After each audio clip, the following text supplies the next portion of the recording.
The Caribbean is not only just a good place to vacation, but also has some of the most bizarrely unique landscapes of anywhere in the Americas.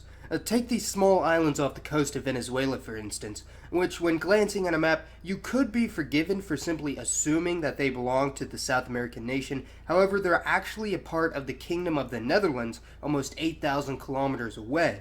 Although the ABC Islands, which get its namesake from its three largest islands, Aruba, Bonaire, and Curaçao, is a bit more complicated than simply being an overseas territory of the Netherlands.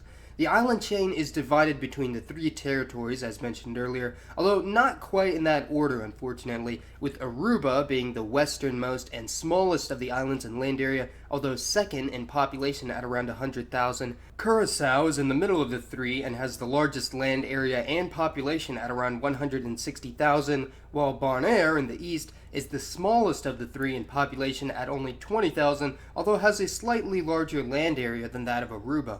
These three islands are heavily connected through history, culture, and language, although politically they've got a while to go.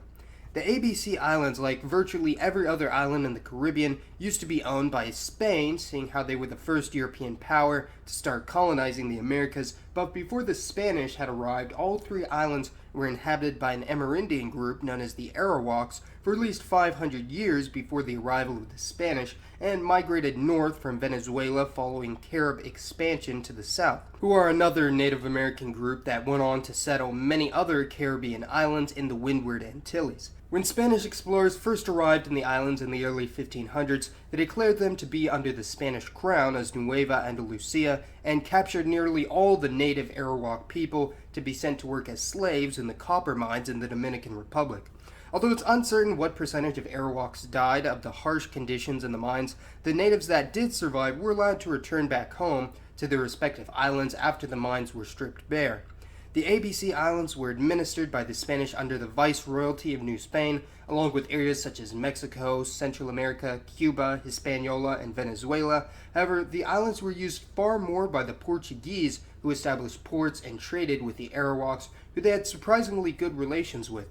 During this time period, Spanish and Portuguese sailors would occasionally settle on the islands, intermarrying with the native population and spreading their language, which is why the people of the ABC Islands today speak a unique language derived from not only Spanish and Portuguese, but many others as well, which we'll discuss later on.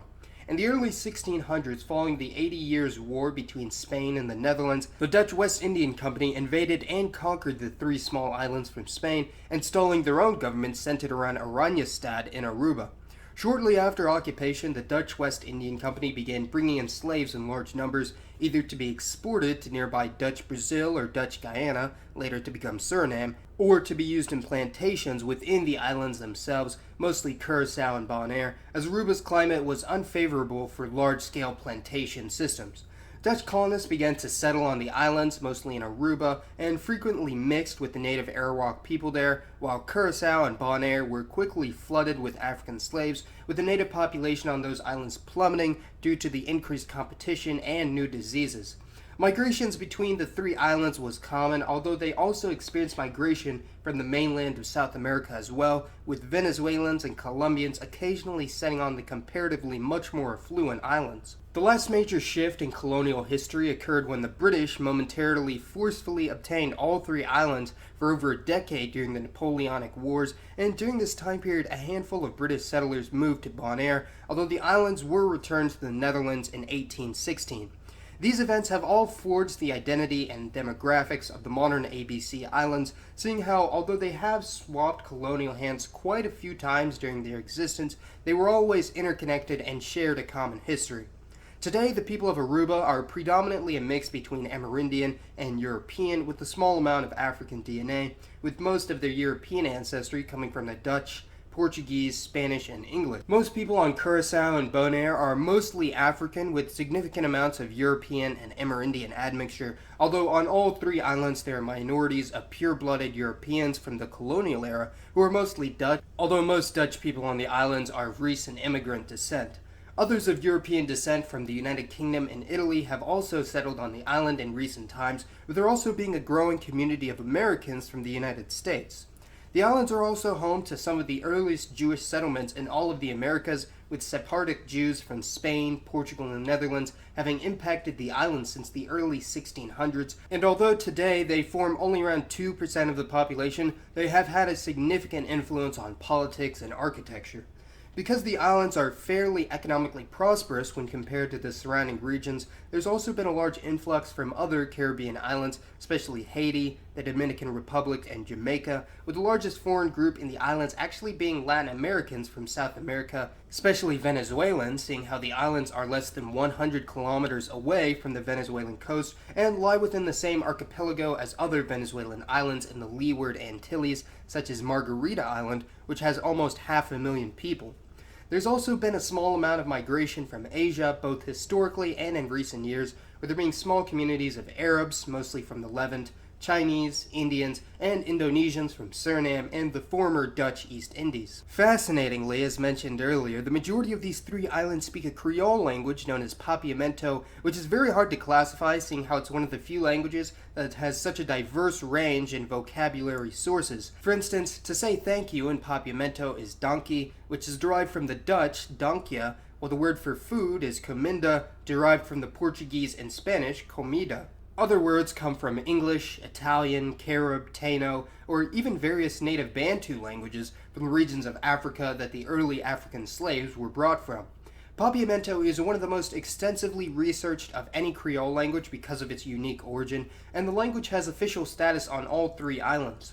Dutch is also official on the islands, although increasingly many islanders are learning either Spanish or English in accordance with the neighboring Latinos and Americans. The largest diasporas of people from Aruba, Bonaire, and Curaçao would be in the Netherlands at around 80,000 people, and the United States at around 50,000, with most blending in communities of other Americans of Caribbean ancestry in Florida and New York. The islands have also had a very close relation to that of neighboring Venezuela, with many influential Venezuelans being born on or having ancestry on one of the islands from very early on in colonial history, and famed Latin American leader Simón Bolívar sought refuge on Curaçao before launching his campaign for Latin American independence from Spain. The modern economies of the three islands are also heavily connected with Venezuela, mostly through being large oil refineries for Venezuelan oil, although the recent collapse of the Venezuelan economy has brought about a shift in the island's economy. The political situation of the islands is quite baffling, to say the least. Technically, Aruba and Curaçao are a part of the Kingdom of the Netherlands, but are not a part of the country of the Netherlands. Confusing, I know. It's sort of similar to how the small Isle of Man in the British Isles is a dependency of the United Kingdom, but isn't technically administered by the UK, with Aruba and Curaçao both technically being self-governing countries, but still having partial influence under the Dutch government. Bonaire, on the other hand, is still considered to be an integrated part of the Netherlands and are also citizens of the European Union. Up until very recently, as in 2010, all three islands, as well as a couple other Dutch possessions in the Caribbean, such as St. Martin, Saba, and St. Eustatius, were all administered as a single entity known as the Netherlands Antilles, although Aruba, Curaçao, and St. Martin have since split off in pursuit of further autonomy, while Bonaire, Saba, and St. Eustatius have decided to remain more integrated with the Netherlands. Whether any of these can be considered independent countries is up for debate, as the Dutch government is still heavily involved in the politics of the entirety of the former Dutch Caribbean. Although there currently isn't any large movement pushing for the unification and independence of the ABC Islands, it would certainly be interesting to see what such a country would look like.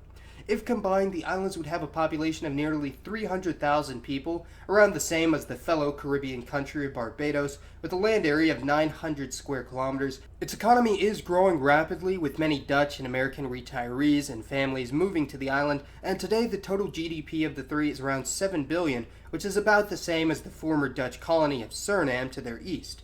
To me, it only makes sense that the destinies of Aruba, Bonaire, and Curaçao lie with each other, seeing how they're the only Papiamento-speaking regions in the world that are so close they're practically touching, and they share a common history of colonialism, slavery, and their unique culture, which is a blend of many European, Native American, and African sources. But in the end, of course, it's up to the people of the islands to make their own choices for the future of their nations. Be sure to let me know your thoughts on the ABC Islands. I know that it sort of sounds like something out of Sesame Street, and I wish there was a better collective name for them, but that's the best we got right now. Also, I'm curious to see what Arubans, Curaçaoans, and people from Bonaire think of each other, so if you're from the region, go ahead and let me know. By the way, before we end the video, I'm sure most of you have heard of Hurricane Irma, which was almost as deadly and destructive as Hurricane Harvey. Although the ABC Islands weren't really hit too hard, many other Caribbean areas were, including Cuba, the Bahamas, and Florida, and many others. Feel free to donate to the victims down below, as I'm going to be donating all the money I make from this video to the Red Cross as well, and hopefully us Americans will have our favorite vacation spots back in no time. Alright, I'm just kidding about that one. But again, thanks for your donations. As always, thanks for watching everyone. It has been Mason, and I'll see you next time.